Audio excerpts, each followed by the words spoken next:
Social মিডিয়ায় একটি পোস্টকে কেন্দ্র করে কাটোয়ায় নতুন করে বিতর্কের সৃষ্টি হয়েছে। ওই পোস্টে হিন্দু ধর্মীয় ভাবাবেগে আঘাত করা হয়েছে বলে অভিযোগ তুলে কাটোয়া থানায় লিখিত অভিযোগ দায়ের করল বিশ্ব হিন্দু পরিষদ।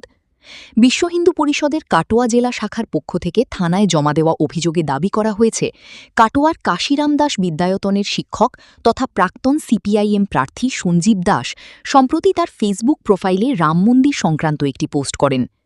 অভিযোগকারীদের দাবি, ওই পোস্টে এমন কিছু তথ্য ও মন্তব্য করা হয়েছে যা হিন্দু ধর্মাবলম্বীদের ধর্মীয় অনুভূতিতে আঘাত হানতে পারে এবং সমাজে বিভ্রান্তি ছড়ানোর আশঙ্কা তৈরি করেছে।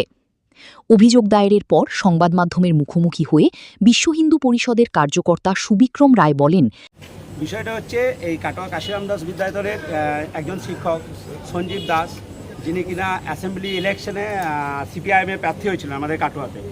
উনি কালকে রাম মন্দিরের বিষয় নিয়ে, একটা অর্থনৈতিক বিষয় নিয়ে, যার কোনো নির্দিষ্ট কোনো সূত্র নেই, সেটা ছাড়া উনি একটা ওনার ফেসবুক প্রোফাইলে পোস্ট করেন, যেটাতে আমরা মনে করেছি যে আমাদের ধর্মীয়ভাবে আঘাত হয়েছে। এবং এটার জন্য কাটোয়াতে একটা বিশৃঙ্খল পরিস্থিতি তৈরি হতে যাচ্ছিল।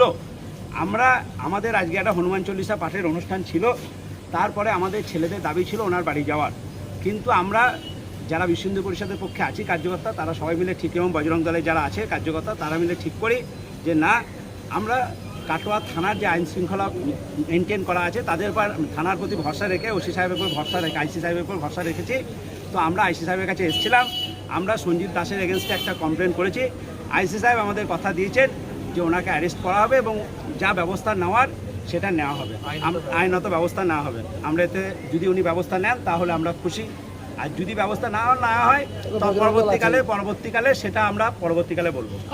সংশ্লিষ্ট পোস্টকে ঘিরে এলাকায় ক্ষোভের পরিবেশ তৈরি হয়েছিল।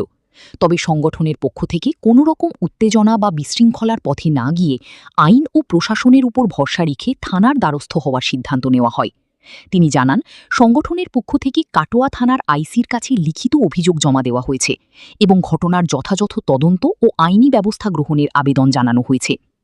সুবিক্রম রায় আরও দাবি করেন, রাজনৈতিক মতাদর্শ বা রাজনৈতিক সমালোচনা নিয়ে তাদের কোনো আপত্তি নেই, তবে ধর্মীয় বিষয় নিয়ে এমন কোনো মন্তব্য বা পোস্ট করা হলে যা মানুষের ধর্মীয় অনুভূতিতে আঘাত করে, তার প্রতিবাদ করা হবে।